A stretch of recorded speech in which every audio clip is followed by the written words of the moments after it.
दोस्तों बड़ा controversial topic है intercaste marriage, interfaith marriage, inter religion marriage. कोई माँ बाप बैठ के देख रहे होंगे तो उनका तो वैसे ही ब्लड प्रेशर हाई हो गया होगा।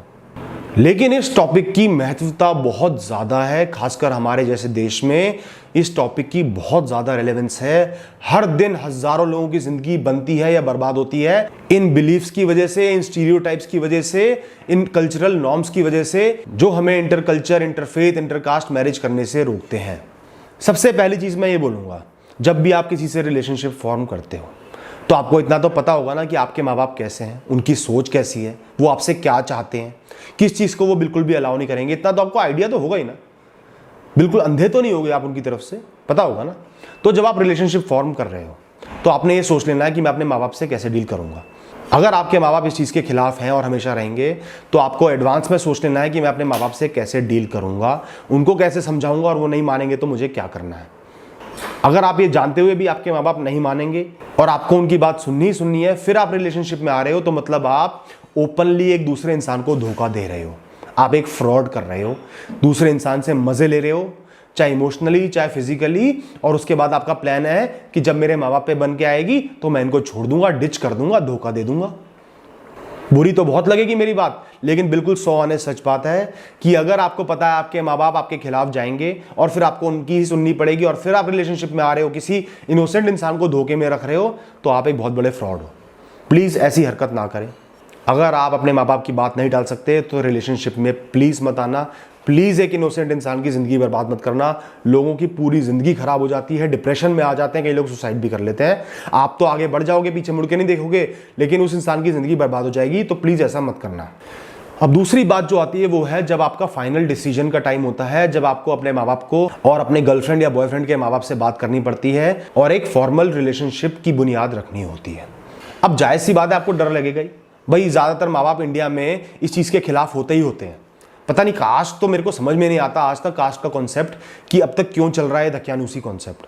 खैर सारे ही कॉन्सेप्ट दकियानूसी है, इंटरफेथ, इंटर रिलीजन, मेरे को तो समझ में नहीं आते। लेकिन चलो, आपके माँ बाप कल्चरल नॉर्म्स के चलते उनके खिलाफ हैं, आपके माँ बाप सोसाइटी से डरते हैं, आपके माँ बाप या तो स्टीरियोटाइप है, उनको ये लगता है कि इस फेथ में, इस इंसान से मेरे बच्चे ने शादी करी तो वो बर्बाद हो जाएगा, वो इंसान उसको सुखी नहीं रख पाएगा।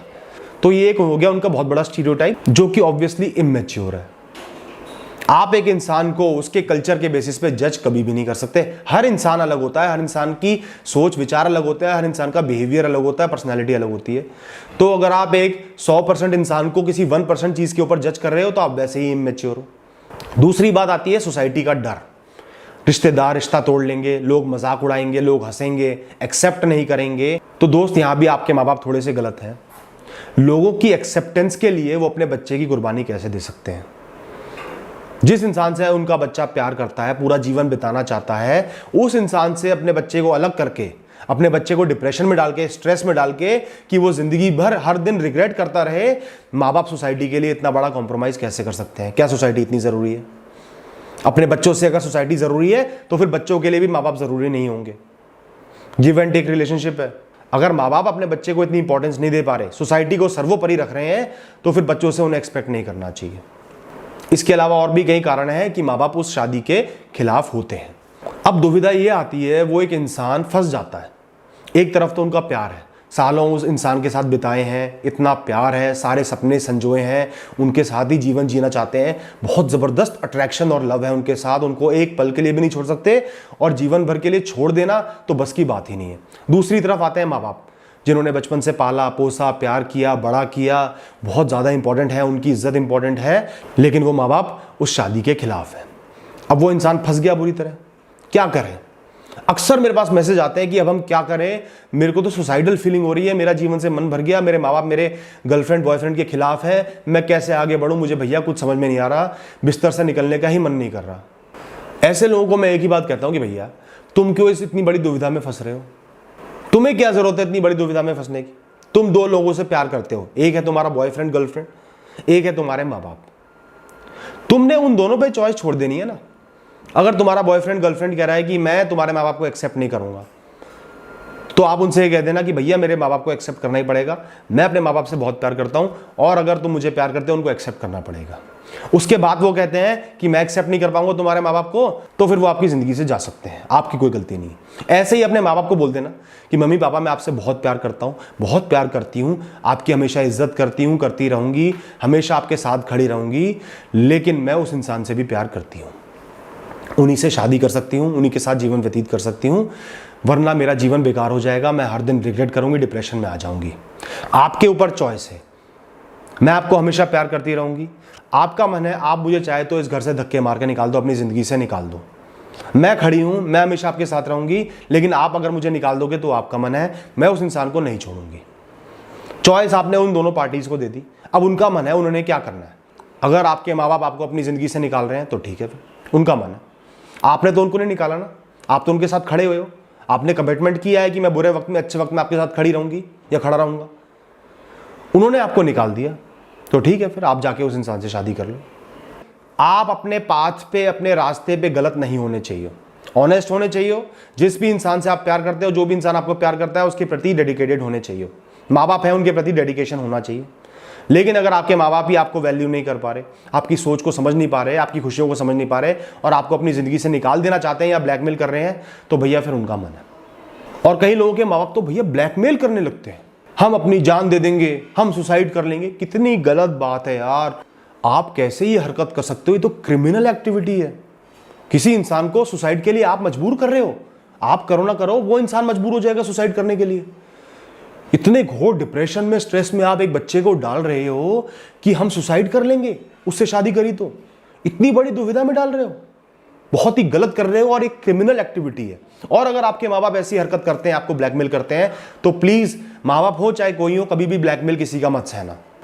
ब्लैकमेल जो आदमी सहता है, जो औरत सहती है, उसके साथ हमेशा अंत बुरा ही होता है। किसी को कोई आपका सीक्रेट भी पता और ब्लैकमेल कर रहा है, ब्लैकमेल में कभी मत पड़ना, एक्सेप्ट कर लेना, अपने आप मजाक उड़वा लेना, पब्लिकली सामने आ जाना, लेकिन ब्लैकमेल को एक्सेप्ट मत करना, क्योंकि ब्लैकमेल एक बार नहीं होता, बार बार होता है, जिंदगी भर होता है, पूरी जिंदगी आपकी बेकार कर देता है।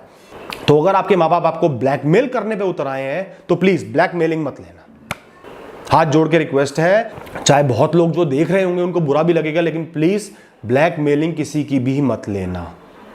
अब लोग ये क्वेश्चन पूछेंगे, 2-3 साल का प्यार है, 20-25 साल माँ बाप ने बड़ा किया है, क्या वो दोनों बराबर हो गए? क्या माँ बाप की वैल्यू उनकी वैल्यू बराबर हो गई? तो आपका जवाब मैं दूंगा, हर रिलेशनशिप अलग होता है। माँ बाप का रिलेशनशिप अलग है, ये जो एक लव वाला रिलेशनशिप होता है ना, ये इतना ओवर पावरिंग होता है, इतना ओवरवेलमिंग होता है, हमारे हार्मोन से इंस्पायर्ड होता है, हमारी लाइफ को चेंज कर देता है। और ये एक इंसान के साथ नहीं, सब इंसानों के साथ होता है। ये जो प्यार वाला रिलेशनशिप होता है, इसकी एक अलग वैल्यू है, आप उसको चेंज नहीं कर सकते। हाँ ठीक है, माँ बाप ने 20-25 साल साथ निभाया, लेकिन ये जो रिलेशनशिप है ये ओवर पावरिंग होता है, वो उसकी नेचर है, क्या करें। जब इंसान किसी के प्यार में पड़ जाता है तो ये चीज उसके दिमाग में इतनी ज्यादा घर कर जाती है कि वो इस चीज से नहीं निकल पाता। माँ बाप को भी तो ये बात समझनी चाहिए ना, ये मैच्योरिटी दिखानी चाहिए कि अपनी ईगो को थोड़ा शांत कर ले, आपका रिलेशनशिप अलग है और वो जो एक ओवरवेलमिंग लव वाला रिलेशनशिप होता है ना, उसकी एक अपनी रिलेवेंस होती है, वो इंसान को ओवर पावर कर लेता है, उसमें इंसान की गलती नहीं है। और आप सब बात छोड़ो, सबसे जरूरी बात है, आपका बच्चा है, आप उसे प्यार करते हो ना, बहुत प्यार करते हो, खुश देखना चाहते हो नहीं देखना चाहते? जायज सी बात है, खुश देखना चाहते होगे। जब आपका बच्चा किसी इंसान से बहुत प्यार करता है, पूरी जिंदगी उनके साथ बिताना चाहता है, हर दिन बिताना चाहता है, अगर आप उनको उनसे अलग कर दोगे तो क्या अंजाम होगा आपको पता ही है। फिर आप ये सोचते हो नहीं 4 दिन लगेंगे भूलने में, कैसे आप सोच लेते हो ये बात? जबकि पूरी दुनिया लाखों ऐसे एग्जाम्पल से भरी पड़ी है जब बच्चे रिकवर नहीं कर पाते। शादी भी कर दोगे कहीं और जबरदस्ती, पूरी जिंदगी रिग्रेट करते रहेंगे, उस इंसान से प्यार नहीं कर पाएंगे, उस इंसान के साथ भी बहुत बड़ा धोखा होगा। जिससे आप अपने बच्चे की शादी कराओगे उससे भी धोखा होगा, आपके बच्चे से भी धोखा होगा, और आगे जब आपका बच्चा पूरी जिंदगी परेशान रहेगा तो आपको भी दुख ही निकलेगा। नहीं यार, उस समय मैं सोसाइटी से लड़ जाता और उसकी शादी उस इंसान से करा देता तो आज मेरा बच्चा खुश होता। लेकिन आपके इस रिग्रेट से आपके बच्चे की जिंदगी वापस नहीं आएगी। तो दोस्तों ये टॉपिक बहुत बड़ा है, इस टॉपिक पे तो मैं पूरी किताब लिख सकता हूँ, लेकिन आज के लिए सिर्फ इतना ही डिस्कशन सीमित रखूंगा। बेसिक ये बात बता रहा हूँ। पहली बात तो आप रिलेशनशिप में आ रहे हो तो ये सोच के आना आपके माँ बाप क्या रिएक्शन देंगे, और आपको कमिटेड रहना है। कमिटेड नहीं रह पाओगे, माँ बाप को फेस नहीं कर सकते, तो प्लीज रिलेशनशिप में मत आना। दूसरी बात माँ बाप के लिए है कि आपके लिए क्या अपना बच्चा ज़्यादा ज़रूरी है या सोसाइटी ज़्यादा ज़रूरी है। अगर सोसाइटी ज़्यादा ज़रूरी है तो आप अपने बच्चों से प्लीज़ एक्सपेक्टेशंस ना रखें। तीसरी बात, ब्लैकमेलिंग किसी की भी नहीं सहनी, चाहे माँ बाप हो, चाहे बच्चे हो, चाहे कोई भी हो, ब्लैकमेलिंग किसी की नहीं सहनी। दो लोग शांति से बैठ के डिस्कशन कर सकते हैं, लड़ाई कर सकते हैं, ब्लैकमेलिंग किसी की मत सहना लाइफ में कभी भी। आखिर में मैं ये कहूँगा कि जो ये इंटरकल्चरल मैरिजेस होती है ना, इसमें देखो थोड़ा बहुत इशू तो है। क्यों? दो लोग अलग अलग कल्चरल बैकग्राउंड से आते हैं, कल्चर्स, रिचुअल, सब चीज़ें अलग होती हैं, तो थोड़ी सोच विचार का फर्क आ जाता है।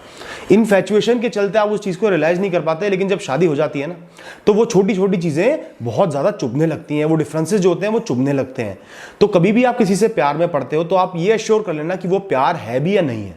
सिर्फ इन्फैचुएशन तो नहीं है, सिर्फ उनकी बॉडी से, उनकी स्किन से, उनकी सुंदरता से लगाव तो नहीं है। इस बात को सोचने में बहुत टाइम लगाना और किसी इंसान से डिक्लेयर करने में कि हाँ मुझे उनसे प्यार है, कम से कम 6 महीने, साल भर उनके साथ प्रॉक्सिमिटी में रहना बहुत ज़रूरी है। पहली नज़र का प्यार इस दुनिया का सबसे बड़ा धोखा है, वो प्यार नहीं होता, सिर्फ इन्फैचुएशन होती है, बहुत जल्दी ढल जाती है।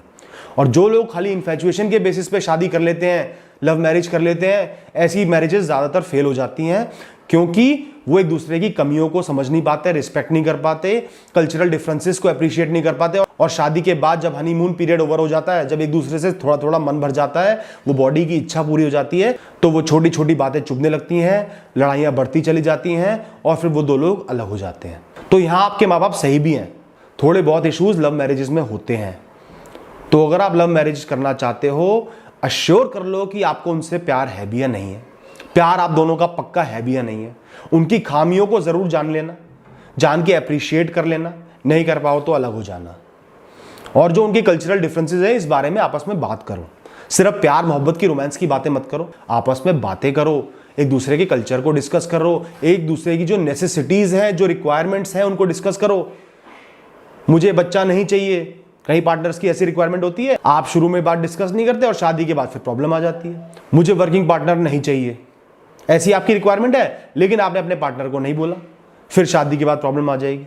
तो अपनी जो क्रिटिकल रिक्वायरमेंट्स है वो ज़रूर डिस्कस कर लेना, एक्सेप्ट कर लेना, बात कर लेना, उसके बाद आगे बढ़ना है। ये बात भी आपके लिए बहुत ज़रूरी है अगर आप एक लव मैरिज करना चाहते हो तो।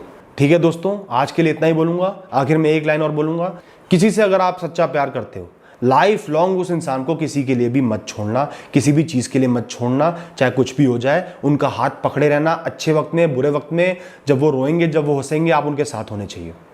ऐसा कमिटमेंट करके चलना, वरना वो लव बेकार है। Thank you.